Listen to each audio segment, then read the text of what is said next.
주 안에 늘 평안하시기를 주님의 이름으로 축복합니다. 따라서 한번 해보겠습니다. 그들이 행진한 대로의 여정. 인생에는 삶에 이제 흔적이 다 남죠.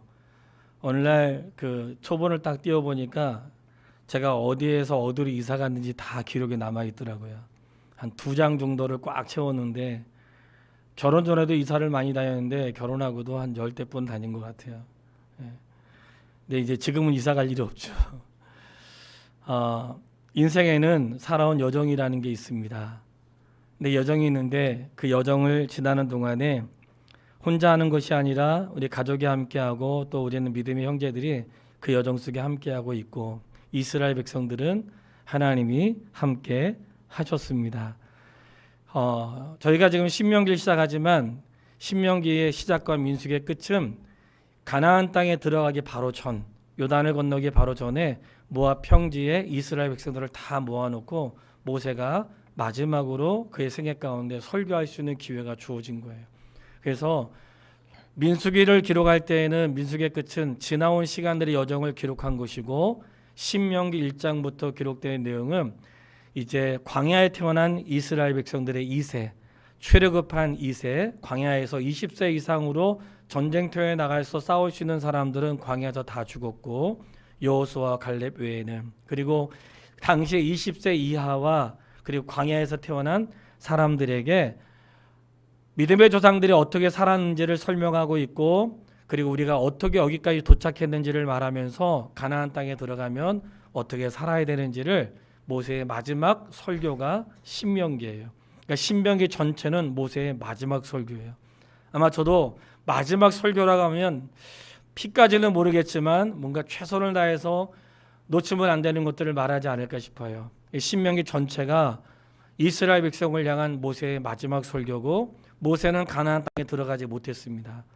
하나님이 여기까지 너가 할 일이고 그 다음은 너는 하지 말고 여호수아를 통해 그 일을 이루게 하세요. 이런 모든 성경의 스토리를 볼 때 감사한 것은 우리는 모두가 다 우리가 할 수 없어요. 다만 우리는 내가 할 수 있는 것까지만 하고 그 다음은 그 다음 사람들이, 또 그리고 그 다음은 그 다음 사람들이 하면서 역사의 주관은 하나님이 하신다는 것을 믿게 되기를 주님의 이름으로 축복합니다. 저는 개인적으로 예배당 전기 증설을 하고 예배당 에어컨을 이제 새로 교체해야 되는 과정에서 묵상이 됐어요. 늘 묵상한 거를 글로 쓰고 묵상 속에는 기도를 하게 되고 하나님의 도우심을 구하게 되는데, 이번 주 칼럼을 딱 써놓고 성도님들에게 개인적으로 다 보내드리고 싶더라고요. 그래서 모든 성도님들께 이번 주 칼럼을 개인적으로 다 발송을 했는데, 그 이유는 정말 우리의 믿음이 그렇게 같이 새롭게 되기를 원하는 마음에 기도하는 마음으로 전체 성도님들에게 문자 발송을 다 했고, 카톡이 되지 않는 분들은 문자로 드렸는데 이게 다 읽으셨는지는 모르겠어요.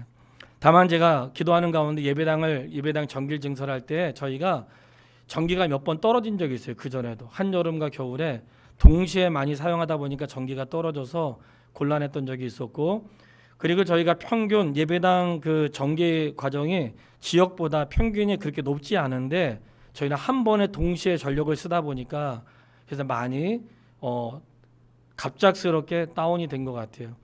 전기를 승합한다고 해서 그냥 단순히 그냥 한전으로부터 받는 것을 올려야 된다고 생각했는데 이번에 좀 더 자세히 승합한다는 게 무엇인지를 한번 검색을 하게 된 거예요. 전기를 승합한다고 하는 것은 한전으로부터 우리가 얼만큼 쓸 수 있겠다고 기본 그 사용 전력을 약속을 하고 한전으로부터 매 공급받는 거죠. 공급받는데 언제 전기가 떨어지는가? 한전으로부터 받은 전력보다 훨씬 우리가 더 많이 쓸 때, 그때 전기가 떨어진다는 거예요. 그게 우리한테 좋은 거죠. 왜냐하면 받은 것보다 훨씬 과부하 걸리면 큰일 난 문제가 생기니까요. 그러니까 떨어지니까 이번에 전기 증설해서 한전으로부터 더 많은 전기를 받은 거예요. 그래서 전체를 다 동시에 써도 차단기가 떨어지지 않는, 그래서 이번에 전기 증설을 하게 된 거죠. 하는 가운데 기도가 된 거예요. 하나님, 우리 예배당 전기를 증설하는 것처럼 우리의 믿음도 좀 증설해 주세요. 그래서 조금만한 어려움이 있어도 그냥 인생 다운되는 그러한 성도의 모습으로 살지 않고, 조금만 상처받아도 인생 다운되고, 조금 어려우면 다운되고, 조금 인생이 좀 무거우면 다운되는 그러한 믿음이 아니고 내 인생에 있는 걸 다 써도 남는 좀 그런 믿음이 생길 수 있도록 도와주세요. 이렇게 해서 간구했는데 전 성도님들도 그런 같은 마음을 공유했다고 믿겠습니다. 우리 믿음의 증설이 일어나게 되길 바라고요. 그랬는데 한 성도님으로부터 문자가 왔어요. 누구라고 말은 드리지 않겠지만 누군지 모를 거예요. 예. 제가 그렇지만 이 문자 꼭 한번 읽어드리고 싶어요. 들려지는 말씀만큼 보여지는 말씀만큼 순종으로 반응하는 정금 같은 믿음이 되길 원합니다. 아무런 수고로움과 헌신 없이 잘 지어진 교회에서 비 맞을 일 없이 찬바람 맞을 일 없이 매 시간마다 청소되고 잘 정돈된 교회에서 값없이 예배할 수 있음에 늘 감사합니다. 이렇게 문자가 왔어요. 너무나 감사했고 아마 우리 성도들의 마음을 대신해서 했다고 저는 그렇게 생각을 했습니다. 저도 이번 주간에 아내와 함께 식사 준비를 하면서 먼저는 성도님들도 그랬겠구나. 이번 주에 무슨 만찬 해야 되나. 국은 뭐 해야 되나. 이렇게 했겠구나. 예? 그리고 이제 장 보러 가면서 뭐 이거 샀는데 저기가 더 싸나 여기가 더 비싼가. 예, 여기서 사긴 사는데 딴 데 한번 혹시 들려보고 싶은데 혹시 비싸게 샀을까 봐 안 갔어요. 그러면서 준비를 하는 동안에 예배라고 하는 것은 와 있는 게 예배가 아니라 준비하는 과정이 참 많이 있구나 하는 것들을 다시금 돌아보게 된 거예요. 정말 우리가 예배할 수 있는 것은 성도님들의 수고와 애씀이 있다는 거 말씀드리고 우리가 보이지 않는 곳에 남보다 더 많이 수고하고 더 많이 헌신하는 분들 실제 있습니다. 그런데 이런 말씀 드리고 싶어요. 하나님께서 이스라엘 백성들에게 더 많이 수고한 자에게 더 많이 주었다는 것도 기억하면서 우리가 그런 믿음의 분량을 가지고 감당할 수 있는 하나님의 사람 되기를 주님의 이름으로 축복합니다. 전기증서라고 하는데 사람이 살다 보면 사람도 고장나면 고치러 병원에 가고 집에 있는 물건도 다 쓰면 바꾸잖아요. 예배당도 그런 거예요. 여기도 사람이 사는 곳이 모이는 곳이기 때문에 그럴 수 있는 거예요. 그렇기 때문에 뭐 교회가 교체하거나 할 때 너무 불편하지 마시고 또 어려운데 또 뭐 해야 되나 그런 마음 갖지 마시고 자유롭게 누가 안 했다고 미워하거나 했다고 더 좋아하고 그러지 않아요. 그냥 자유롭게 내가 하나님의 집에 하는 일에 동참할 수 있는 만큼 하시고 또 불편하게 부담스럽게 하지 않았으면 좋겠고 할 때는 기쁜 마음으로 하고 한 사람들은 한 것을 잊어버릴 수 있게 되기를 바랍니다. 자, 그렇게 되길 바라고요. 인생에는 제가 광고는 오늘까지만 하고 더 이상 에어컨과 예배당 증설에 대해서는 광고하지 않도록 하겠습니다. 인생에도 운동 경기처럼 전반전이 있고 쉬는 시간이 있고 후반전이 있어요. 축구 경기는 그렇지만 다른 경기도 쿼터를 나눠서 1쿼터, 2쿼터, 3쿼터, 4쿼터 나누면서 사이에 잠깐 쉬는 시간이 있어요. 모든 경기가 처음부터 끝날 때까지 쉬지도 않고 하지 않아요. 중간에 잠깐 쉬는 타이밍이 있어요. 그것을 하프 타임이라고 해요. 하프 타임이라고 하는데 하프 타임은 굉장히 중요해요. 왜냐하면 운동 경기를 잘할 수도 있고 못할 수도 있는데 잘했으면 후반전엔 더 잘해야지. 그리고 에너지를 좀 쉴 수 있는 충전할 수 있는 시간도 갖는 거예요. 만약에 전반전에 좀 지고 있다면 하프타임 동안 내가 왜 졌을까? 무엇이 문제였을까? 어떻게 해야 되지? 점검하면서 다음 그러면 후반전은 잘해야지 하는 게 하프타임에 있는 시간인 거예요. 오늘 본문의 말씀은 마치 이스라엘 백성들의 하프타임과 같은 거예요. 왜냐하면 1세대가 광야에서 다 끝나고 2세대가 가나안 땅에 들어가기 전에 바로 이제 그 직전에 있는 거예요. 그러니까 지나온 시간들을 돌아보면서 지나온 시간 너희 조상들이 어떻게 살았고 무엇을 잘했고 무엇을 못했다 하는 것들을 2세대에게 말을 하는 거예요. 그리고 가나안 땅에 들어가서 어떻게 해야 되는지 가나안 땅에 들어가서의 삶에 대해서 작전을 이야기를 해요. 그래서 신명기는 우리가 레위기, 민수기 이 레위기와 민수기 동안 반복해서 들었던 말씀들이 신명기에 계속 반복해서 나와요. 또 나오고 또 나오고 또 나와요. 왜 그럴까요? 지루할 만큼 계속 또 나오고 또 나오는 것은 그만큼 중요한 거기 때문에 그런 거예요. 성경에서 같은 말씀이 반복되는 것은 중요한 것이고 그 말씀이 또 나오고 또 나오는 것은 그 말씀을 마음에 새기고 살라는 말씀으로 여길 수 있게 되기를 바랍니다. 신명기를 공부하는 동안에는 새로운 말씀이 아니라 이미 출애굽기부터 민수기까지 배웠던 말씀이 반복적으로 나올 거예요. 그때에 마음에 새겨야 될 말씀이구나, 중요한 말씀이구나 하고 이렇게 돌아봤으면 좋겠습니다. 첫 번째, 오늘 본문의 말씀은 그들이 행진한 대로의 노정을 잘 기록해 놓았는데, 노정은 애굽부터 모압까지의 여정을 기록해 놓았습니다. 애굽부터 모압까지. 우리 인생으로 말하면 내가 태어날 때부터 죽는 그날까지, 이때까지의 여정을 기록해 놓은 거예요. 그 이유는 가나안 땅은 다른 의미로는 하나님의 나라라고도 표현하지만, 하나님의 나라라고 전부 다 말할 수 없는 것은 가나안 땅에 들어가서도 싸우고 막 전투하고 나오기 때문에 어떤 부분에 대해서는 하나님의 나라라고 표현하는 게 맞고, 어떤 부분에 대해서는 또 새로운 삶이 시작되었다 이렇게 말하는 것도 옳겠습니다. 자, 이렇게 지나온 여정 동안에 지나온 삶을 돌아보는 거예요. 첫 번째, 지나온 삶을 돌아보는데 1절, 모세와 아론의 인도로 대오를 갖추어 애굽을 떠난 이스라엘 자손들의 노정은 이러하니라 하면서 지나온 여정을 기록하신 것은 그들이 어떻게 살아왔는지를 기록한 것도 되지만, 그 앞서 더 중요한 것은 하나님이 여기까지 이렇게 인도하셨다는 여정을 기록해 놓으신 거예요. 우리의 삶은 내가 살아왔지만 내 삶의 길을 하나님이 인도하신 거기 때문에 지나온 나의 여정을 다른 말로 하면 하나님이 나를 여기까지 이렇게 인도하셨구나 하고, 하나님의 인도의 여정인데, 모세와 아론의 인도로 이 말씀은 하나님의 뜻 가운데 출발되었으나 지도자로 모세와 아론을 세웠죠. 우리가 자녀로 있을 때는 부모를 통해서 우리가 인도를 받고, 결혼해서는 스스로 결정하여 그 길을 걸어가는 것이죠. 하나님의 교회 가운데서는 하나님께 세우신 종들을 통하여 그 길을 인도를 받는 것입니다. 그런데 모세와 아론의 인도로 이 말씀은 모세와 아론만 인도했다는 것이 아니라 하나님께서 모세와 아론을 통하여 이렇게 이해가 되고, 우리의 여정 속에 부모님들의 수고와 애씀이 있었는데 역시 부모님들의 결정과 노력도 있었지만 하나님께서 부모님들을 통하여 여기까지 인도하셨다고 사실을 우리가 믿습니다. 하나님의 교회도 인생의 위기와 어려움이 있었지만 여기까지 인도하신 것은 다 그분의 계획과 섭리에 있었던 것이고, 2절을 보면 모세가 여호와의 명령대로 그 노정을 따라 그들의 행진한 것을 기록하였으니, 누구의 명령대로?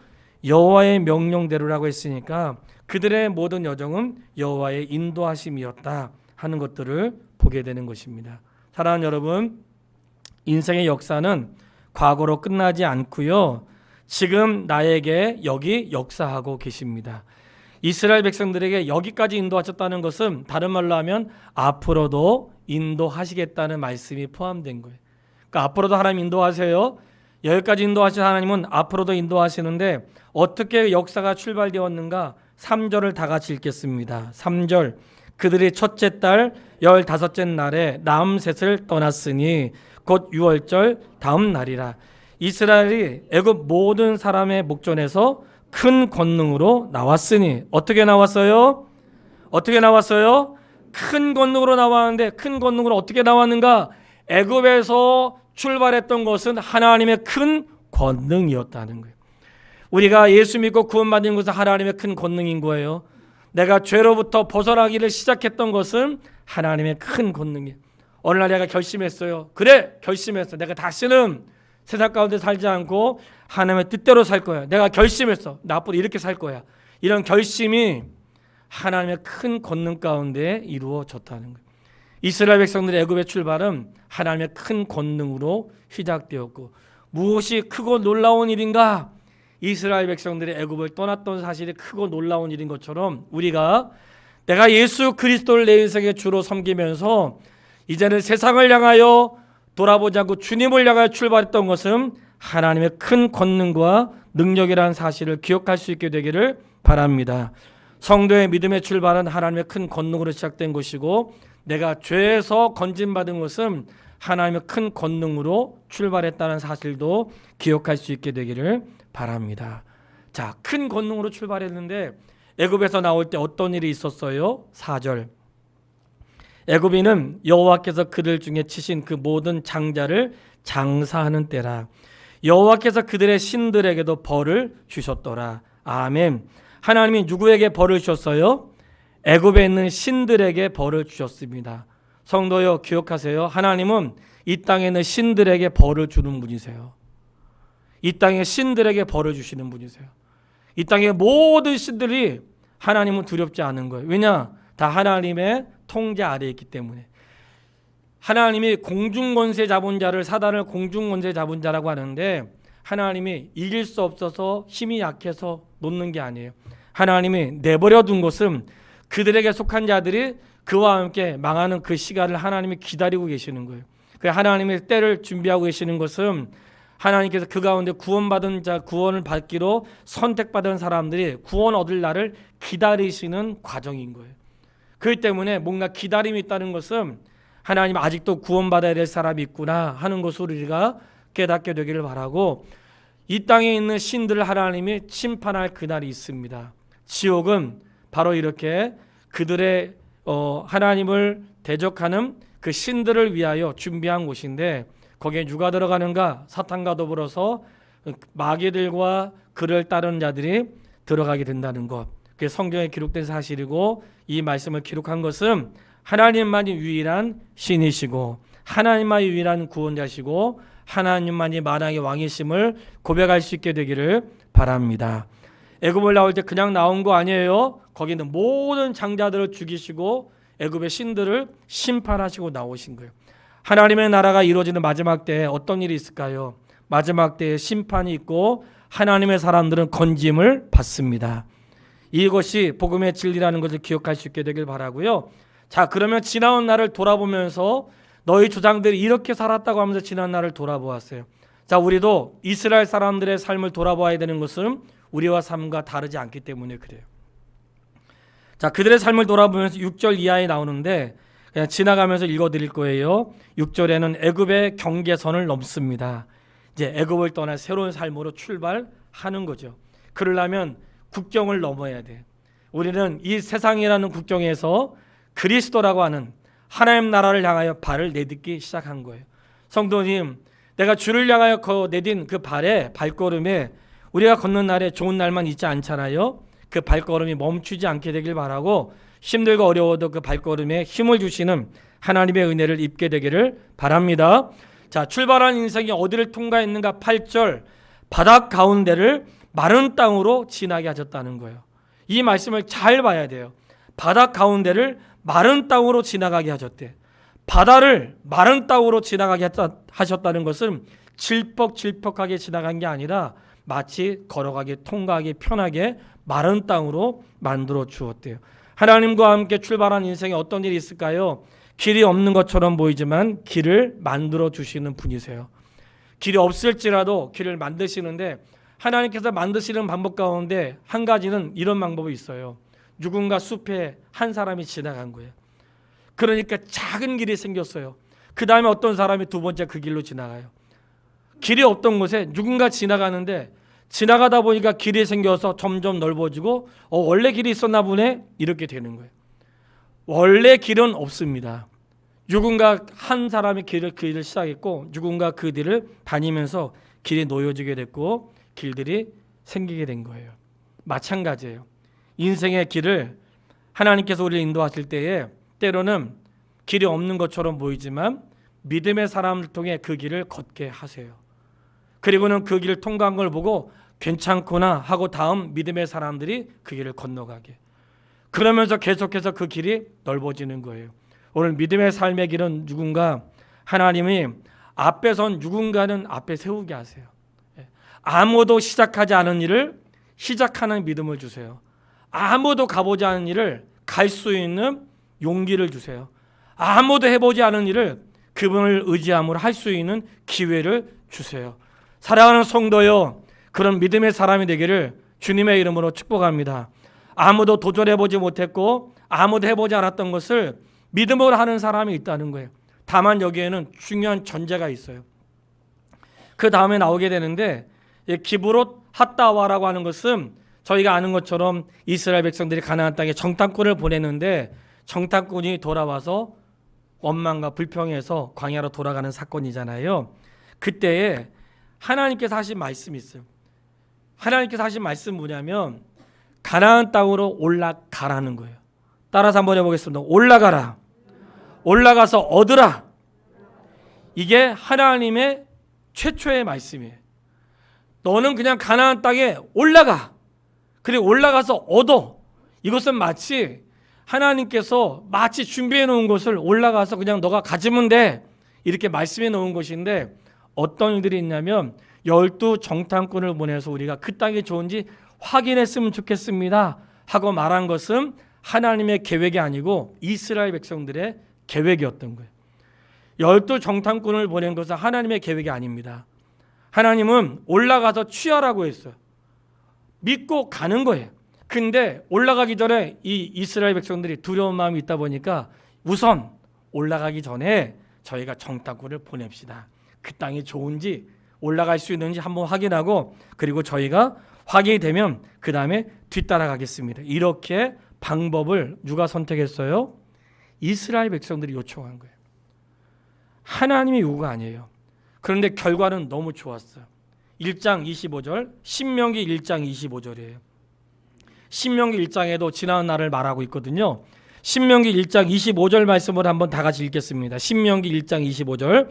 그 땅의 열매를 손에 가지고 우리에게로 돌아와서 우리에게 말하여 이르되 우리의 하나님 여호와께서 우리에게 주신 땅은 여호와께서 우리에게 주신 땅이 좋더라.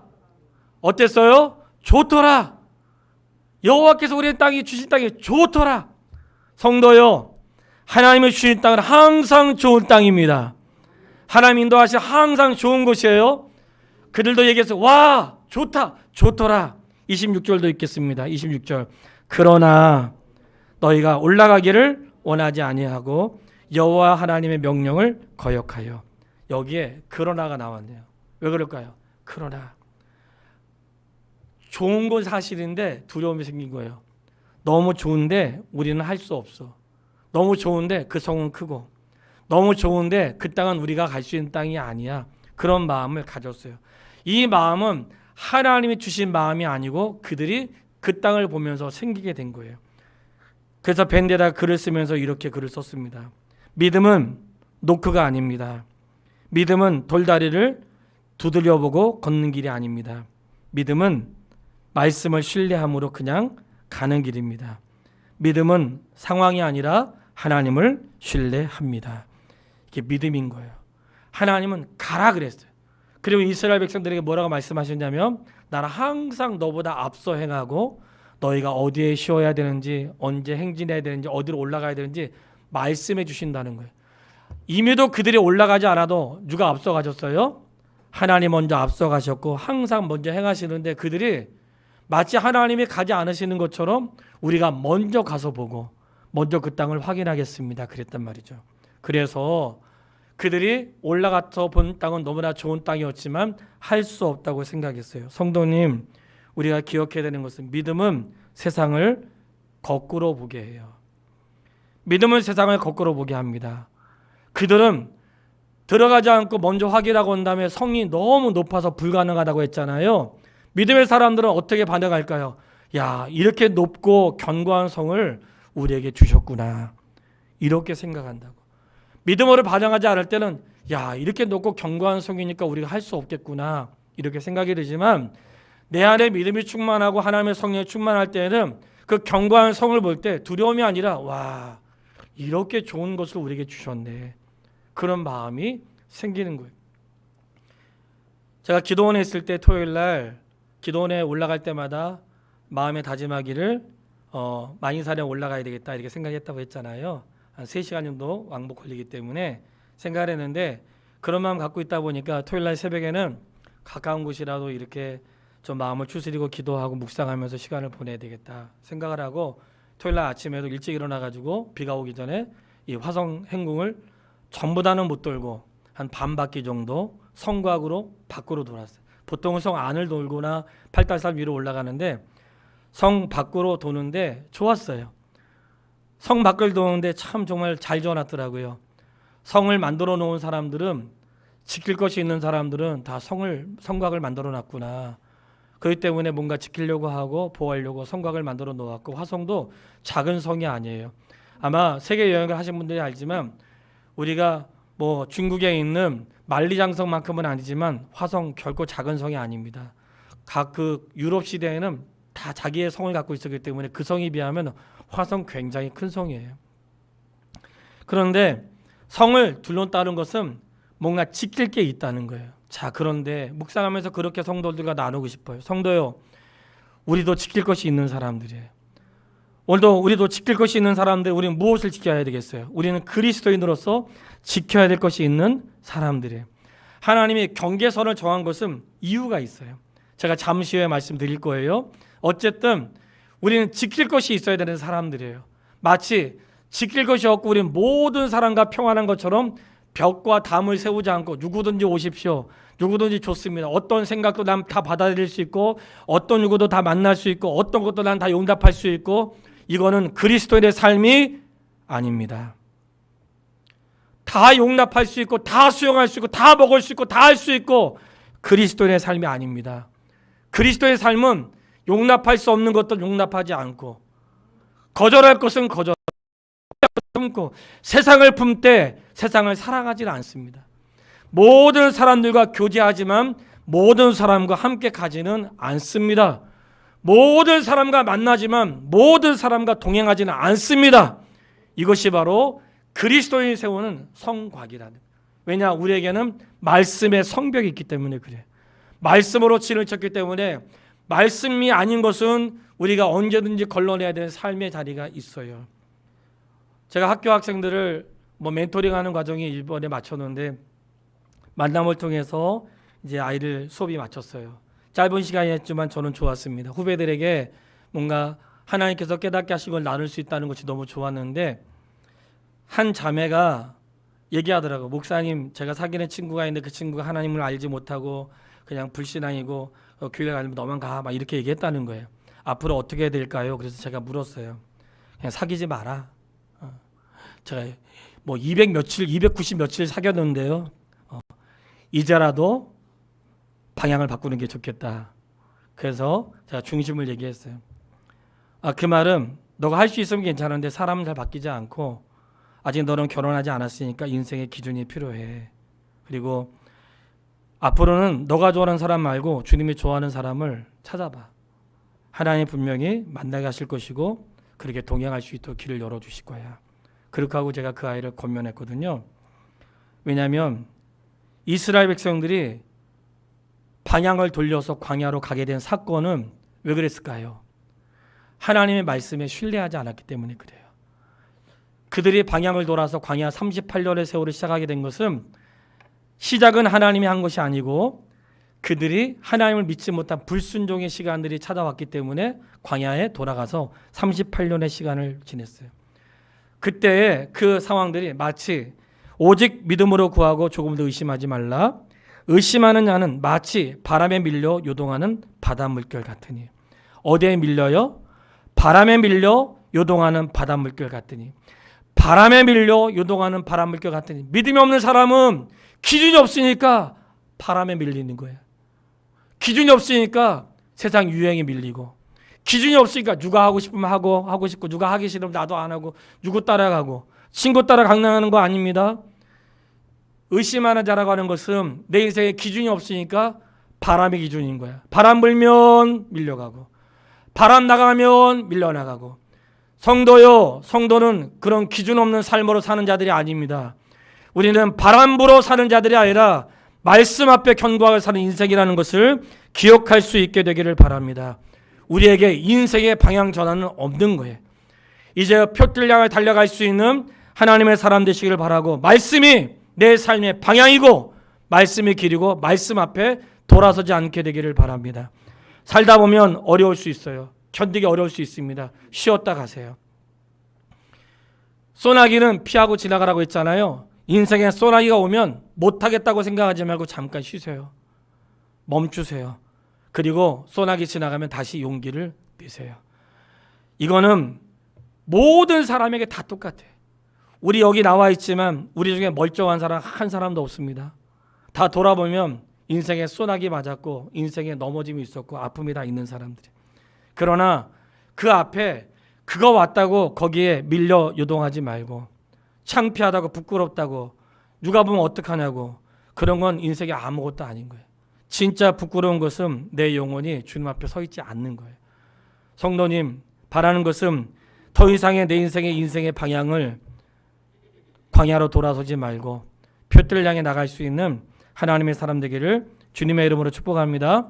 그리고 얘기하는 거예요. 이제는 가나안 땅으로 나아가는 것을 말해요. 33장 50절로 51절 말씀. 민수기 33장 50절로 51절 말씀. 같이 읽겠습니다.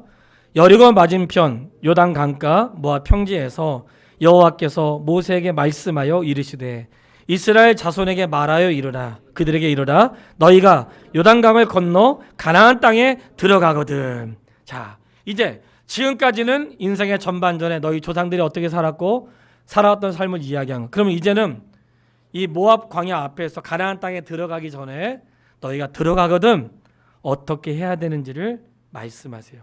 짧게 요약해서 세 가지만 말하겠습니다. 너희가 이제 들어가서 해야 될 일을 말을 해요. 들어가서 해야 될 일을 말하는데 그 중에 첫 번째는 무엇인가? 들어가면 모든 우상들은 제거하고 그리고 거기에 있는 것들은 다 전멸시키라고 해요.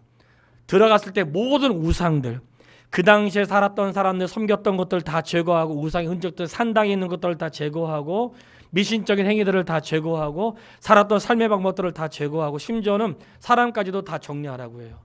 하나님은 사랑의 하나님이신데 그렇게까지 말씀하시는 것들은 뭘까요?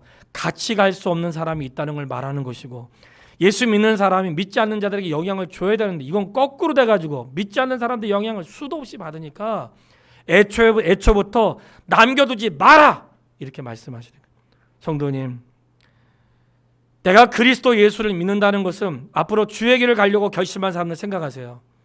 내가 주의 길을 가겠다 하는 사람들은 세상에 미련을 남겨두면 안 돼. 아예 싹을 자르고 가는 거예요. 그래야 주의 길로 갈 수 있습니다. 하나님이 원하시는 것은 내가 주의 길로 가겠다고 선정했을 때는 싹을 자르는 거예요. 세상의 미련을 조금 더 남겨두지 않는 거예요. 왜냐? 남겨두었던 것이 훗날 너에게 가시가 될 수 있다고 말씀하세요. 오늘날 그리스도인들이 신앙생활하다가 왜 멈춤이 있는가? 내가 그리스도 예수를 믿기로 작정한 다음에 남겨둔 것들이 있는 거예요. 내가 신앙을 가졌는데 예수를 믿으면서도 내 안에 예수 믿지 않는 것도 남겨놓고, 내가 하나님을 섬기면서도 우상도 남겨놓고, 내가 하나님의 방법으로 하면서도 세상의 방법도 남겨놓으니까 결국에는 남겨놓는 것이 내 인생의 중요한 순간에 가시가 되고 찔림이 되고 멈춤이 되고 그것 때문에 반항하게 되고 순종하지 못하게 되고 돌아선 일들이 일어난다는 거예요. 이제라도 성도에게 권면합니다. 내 인생에 예수 그리스도를 주로 섬기고 그리고 하나님을 경외하기로 했다면 이제라도 내 삶에 그리스도의 것이 아닌 것들은 남겨두지 마시고 모두 뒤로 하시고 가장 좋은 것을 주시고 가장 아름다운 삶으로 인도하시는 그분을 향해 나아갈 수 있게 되기를 주님의 이름으로 축원합니다. 그리고 이스라엘 사람들에게 이 세상의 모든 땅이 다 너희 땅이다 이렇게 말씀하셨죠. 다시 한번 얘기할게요. 이 땅에는 모든 땅이 다 너희 땅이라고 말씀하셨죠. 네, 그렇게 말씀하지 않으시고 가나안 땅만 너희 땅이라고 했어요. 성도님, 어떤 교회는 온 우주, 온 지구를 우리의 교구가 되게 해주시고, 참 멋있는 말인데 맞지 않는 말이라고 생각해요. 물론 좋은 뜻이라고 생각해요.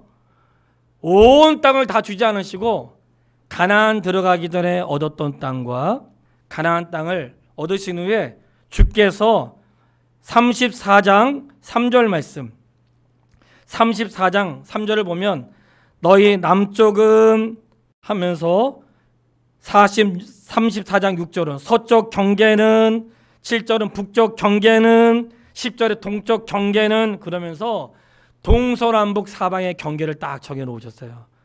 이스라엘 백성들의 모든 게 다 너희 땅이라고 말하지 않고 여기는 너희 땅이라고 하면서 경계를 정해놓았어요. 여기에 중요한 거 말씀드리려고 해요.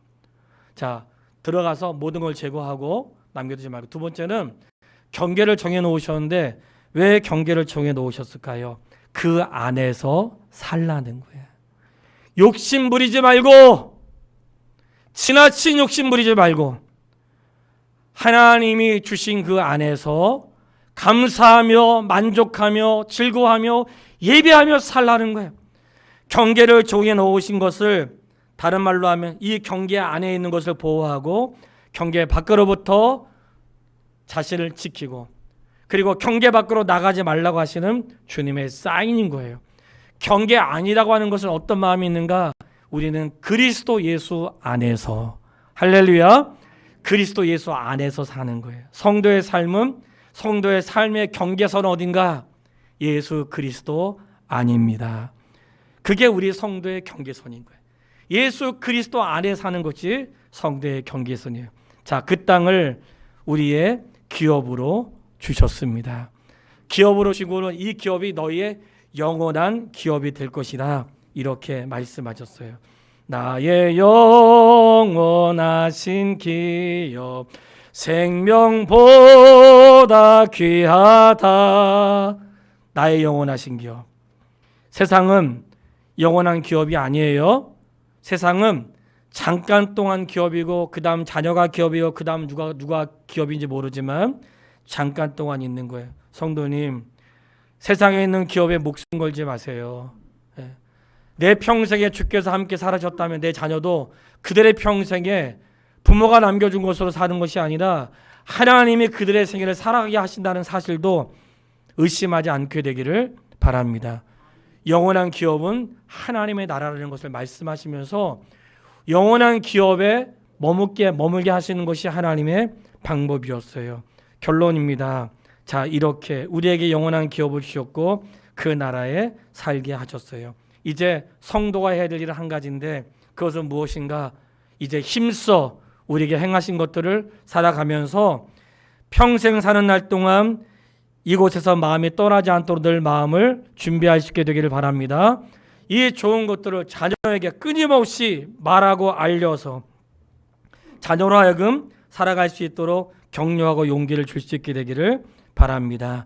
오늘 아침에도 문자를 드렸지만 우리가 날마다 다짐하는 것은 뭐 또 넘어질 거 뭘 또 다짐해, 그럴 수 있겠지만 작심은 3일인데 뭘 또 다짐해, 그럴 수 있겠지만 우리가 다짐해도 넘어지기 쉬운 인생이지만 다짐하지 않는다면 어떻게 되겠습니까? 그렇기 때문에 오늘 또 다짐하고 오늘 또 마음을 새롭게 하고 내일 또 넘어질지라 다시 한번 마음을 정하는 것이에요. 지금까지의 인생 여정길 주께서 인도하셨습니다. 앞으로도 인도하실 것인데 우리가 앞으로의 길은 영원한 기업이 있다는 사실을 믿으시고, 바라는 것은 여기까지 인도하시는 동안에 있었던 것은 나의 탁월한 선택이 아니라 하나님의 은혜였고, 숱한 범죄와 숱한 불순종과 숱한 어려움 중에도 하나님의 은혜와 사랑은 더욱 컸기 때문에 여기까지 인도하셨습니다.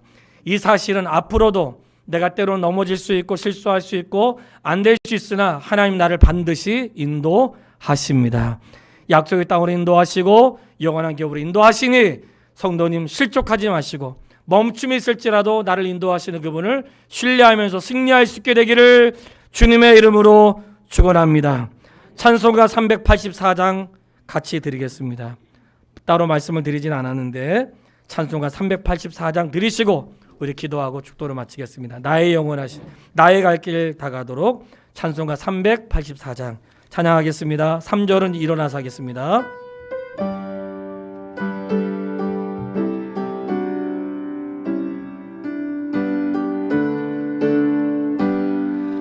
나의 갈 길 다가도록 예수 인도하시니 내 주 안에 있는 긍휼 어찌 의심하리요.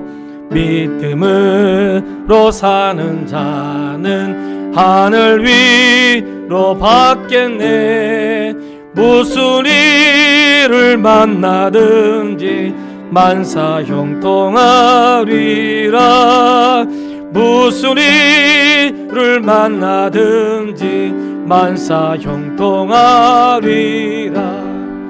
나의 갈 길 다가도록 예수 인도하시니 어려운 일 당한 때도 족하는 내 주시네.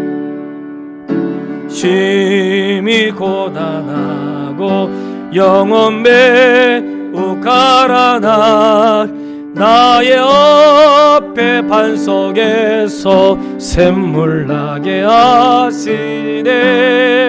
나의 옆에 반석에서 일어나서 찬양하겠습니다. 불편하신 분들은 앉아서 하세요. 나의 갈 길 다가도록 예수 인도하시니 그의 사랑 어찌 큰지 말로 알 수 없도다. 성령 감화 받은 영혼 하늘 날아갈 때에 영영 부를 나의 찬송 예수 인도하셨네. 영영 부를 나의 찬송 예수 인도하셨네. 아버지 하나님, 여기까지 인도하여 주심을 감사합니다. 앞으로도 영원한 기업이 있는 그 자리까지 인도하여 주실 줄을 믿습니다. 우리는 실수하고 실패하고 넘어졌을지라도 하나님 여기까지 인도하여 주셨던 것처럼 앞으로 나의 죄와 허물과 어리석음에도 불구하고 영원한 기업 그 나라까지 인도하여 주실 줄을 믿습니다. 하나님, 우리 성도에게 믿음을 증설시켜 주시고 인생의 어떤 위기에도 다운되지 않는 하나님의 사람으로 세워 주시옵소서. 주님 나라 가는 그날까지 모두에게 용기를 주시고 실족하지 않는 은혜를 허락하여 주시길 원하며 예수님의 이름으로 기도했습니다.